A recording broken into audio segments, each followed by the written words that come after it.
Hello everyone, मैं वैजनाथ हूँ। तो आज हम लोग नया चैप्टर स्टार्ट कर रहे हैं, वो आपका बायोलॉजिकल क्लासिफिकेशन है। देखो, बायोलॉजिकल क्लासिफिकेशन चैप्टर आसान है ना। बट क्या है कि इसमें चीज़ें थोड़ा सा आपको कनेक्ट करके पढ़ना पड़ेगा। मतलब इसमें ये चीज़ नहीं है कि आपको कोई चीज़ ऐसा है कि समझना पड़ेगा। जैसे हम लोग प्लांट फिजियोलॉजी पढ़ते हैं, खासकर फोटोसिंथेसिस या फिर रेस्पिरेशन हम लोग पढ़े थे।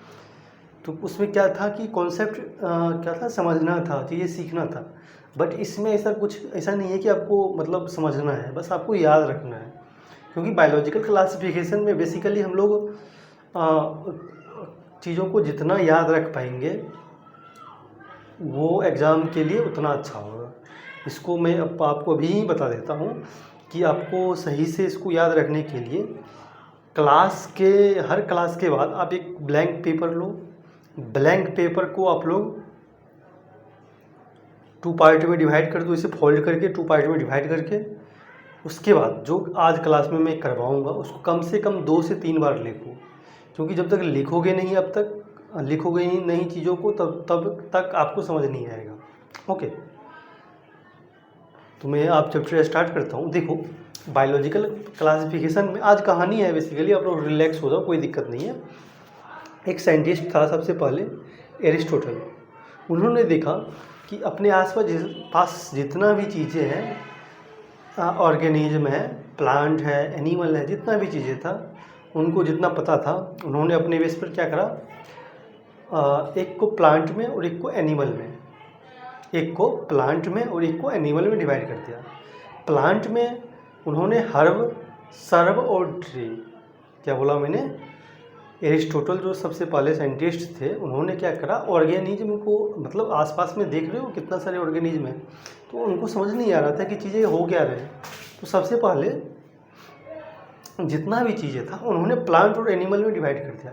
प्लांट में हर्ब, सर्ब और ट्री।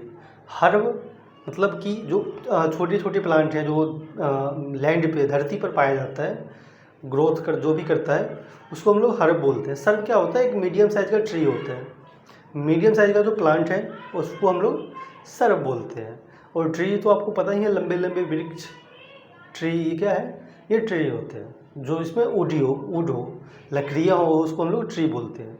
इसे हम लोग प्लांट किंगडम पढ़ेंगे तो आपको मैं वहाँ सही से समझाऊंगा, बट अभी के लिए इतना समझ लो। ओके, और एनिमल में उन्होंने एनाइमा और एनाइमा, क्या बोला मैंने, एक एनाइमा, ENA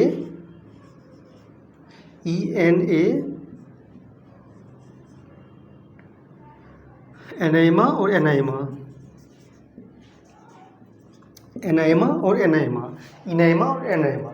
जिसके पास रेड ब्लड कलर था, जिसके पास रेड ब्लड कलर था उसको हम लोग एनाइमा में रख दिए थे। और जिसके पास रेड ब्लड कलर नहीं था, जिसके पास रेड ब्लड कलर नहीं था उसको एनाइमा में रख दिया था। प्लांट को हर्ब, सर्ब और ट्री में, और एनिमल को एनाइमा में और एनाइमा में 2 पार्ट में डिवाइड कर दिया। उसके बाद कुछ ईयर्स के बाद एक साइंटिस्ट आए थे जिन्होंने, अच्छा देखो, सबसे पहले जो ऑर्गेनिज्म को या फिर जितना भी चीज़ें आसपास में है उन सभी चीज़ों को एक व्यवस्थित रूप में रखने का काम कौन करा था, एरिस्टोटल ने। जो फर्स्ट ऐसा साइंटिस्ट था जो ऑर्गेनिज्म को, प्लांट को, एनिमल को एक सही तरीके से रखने का कोशिश करा था, एरिस्टोटल ने। बट टाइम के अकॉर्डिंग आपको पता है चीज़ें बदलता है। तो उसके बाद एरिस्टोटल के बाद एक साइंटिस्ट आए थे, उनका नाम है लीनियस। लीनियस ने क्या करा था कि प्लांट और एनिमल को, जितना भी चीज़ें हैं, ऑर्गेनिज्म था, लिविंग ऑर्गेनिज्म था, प्लांट था, एनिमल था, सबको 2 पार्ट में डिवाइड करते हैं, एक तो प्लांट में और एक एनिमल में। प्लांट में और एनिमल में, ओके, लीनियस का था। और लीनियस जो क्लासिफिकेशन दिया था उसको हम लोग 2 किंगडम क्लासिफिकेशन कहते हैं। उसके बाद एक साइंटिस्ट आया था, उसको हम लोग हैकल बोलते हैं। हैकल का मानना था कि प्लांट और एनिमल के अलावा भी कुछ और फाइलम हो सकता है, किंगडम हो सकता है, जिसको हम लोग अलग तरीके से रख सकते हैं। तो उन्होंने, हैकल ने क्या करा कि प्लांट और एनिमल के अलावा एक प्रोटिएस्टा दिया था। क्या दिया था, हैकल ने प्रोटिएस्टा दिया था। उसके बाद एक और साइंटिस्ट आए, उनका नाम कॉपलैंड है। कॉपलैंड ने अब 4 किंगडम क्लासिफिकेशन दिया था। अगर आपको याद हो तो मैं अभी बोला था कि जो हैकल थे वो 3 किंगडम क्लासिफिकेशन दिया था। उन्होंने प्लांट, एनिमल और प्रोटिएस्टा को 3 किंगडम में डिवाइड कर दिया था। बट हैकल के बाद कॉपलैंड आए थे। कॉपलैंड ने क्या करा था कि प्लांट, एनिमल, प्रोटिएस्टा और मोनेरा 4 किंगडम बना दिया था। ओके, ये था कॉपलैंड का। उसके बाद एक और साइंटिस्ट है, 5वां, 1969 की बात है। 1969 में एक साइंटिस्ट थे RH विटेकर। RH विटेकर ने क्या करा था कि कॉपलैंड का तो था ही प्लांट, एनिमल, प्रोटिएस्टा और मोनेरा, बट RH विटेकर ने क्या करा था कि प्लांट, एनिमल, प्रोटिएस्टा, मोनेरा को छोड़ के एक और किंगडम इंट्रोड्यूस कर दिया था। उसका नाम है फंगी। अब RH विटेकर का जो क्लासिफिकेशन था वो अब तक का सबसे सक्सेसफुल, सबसे अच्छा माना जाता है, क्योंकि उसके पीछे का लॉजिक क्या है कि RH विटेकर जब चीज़ों को डिवाइड कर रहे थे, बहुत सारे किंगडम में डाल रहे थे, तो उन्होंने सबसे पहले सेल वॉल को देखा, बॉडी ऑर्गेनाइजेशन को देखा, मोड ऑफ रिप्रोडक्शन को देखा, है ना, कि किस तरह से ऑर्गेनिज्म रिप्रोड्यूस कर रहे हैं अपने ऑफस्प्रिंग को, है ना। मोड ऑफ न्यूट्रिशन देखा था, फाइलोजेनेटिक रिलेशनशिप देखा था। फाइलोजेनेटिक मतलब क्या होता है, इवोल्यूशनरी, किस तरह से इवॉल्व हुआ है, चीज़ें किस तरह से इवॉल्व हुआ है, उसको भी देखा था। किन्होंने देखा, RH विटेकर ने देखा था। तो RH विटेकर का जो क्राइटेरिया है वो 5 क्राइटेरिया है। एक तो क्या था कि सेल वॉल, दूसरा बॉडी ऑर्गेनाइजेशन, तीसरा मोड ऑफ रिप्रोडक्शन, चौथा mode of nutrition, mode of reproduction and phylogenetic relationship. 5 criteria था।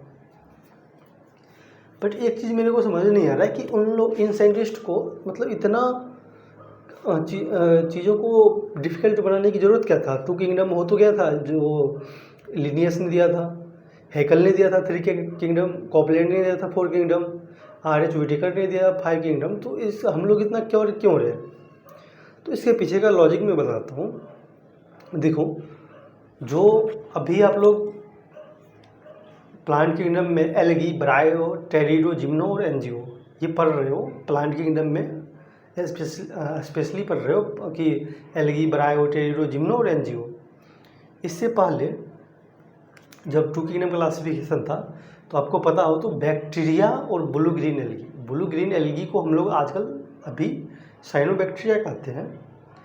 बट जो पहले आपके जो प्लांट है एल्गी, ब्रायो, टेरिडो, जिम्नो, एंजियो, उसके बाद जो एल्गी में आपका कौन सा है, बैक्टीरिया और ब्लू ग्रीन एल्गी, जिसको हम लोग साइनोबैक्टीरिया बोलते हैं, सभी को प्लांट के अंतर्गत इंट्रोड्यूस कर दिया था। क्यों कर दिया था, तो इसके पास सेल वॉल प्रेजेंट था, इसीलिए उन्होंने क्या करा कि प्लांट के अंतर्गत रख दिया। दूसरा क्या था कि मोड ऑफ, देखो जो फंजाई हेटरोट्रॉफ होता है, मतलब कि फंगी जो है वो अपना खाना खुद नहीं बनाता है, वो दूसरे से लेता है। जैसे हम लोग खाना दूसरे से लेते हैं, हेटरोट्रॉफ है, एज इट इज फंगी भी अपना खाना खुद नहीं बनाता है। ओके, उसके बाद एक और चीज़ था कि आपको पता है जो क्लेमाइडोमोनास होता है, क्लेमाइडोमोनास क्या है, यूनिसेलुलर है। एल्गी में मोस्टली क्या होता है, मल्टीसेलुलर होता है, बट जो क्लेमाइडोमोनास है यूनिसेलुलर है। एस्पाइरोगैरा क्या है, मल्टीसेलुलर है। दोनों को एक साथ रख दिया गया था, ये भी सही नहीं है, गलत है। जो थर्ड क्या था कि प्लांट का अगर सेल वॉल देखोगे तो वो सेल्यूलोज का बना होता है, प्लांट का सेल वॉल सेल्यूलोज का बना होता है। बट जो फंगी का जो सेल वॉल है, फंगी में जो सेल वॉल है वो क्या है, काइटिन का बना होता है, जो एक पॉलीसेक्राइड है, मॉडिफाइड पॉलीसेक्राइड होता है, वो काइटिन है। ओके, तो इन सभी चीज़ों को देखते हुए साइंटिस्ट ने क्या करा कि सबसे अच्छा जो किंगडम था वो 5 किंगडम था।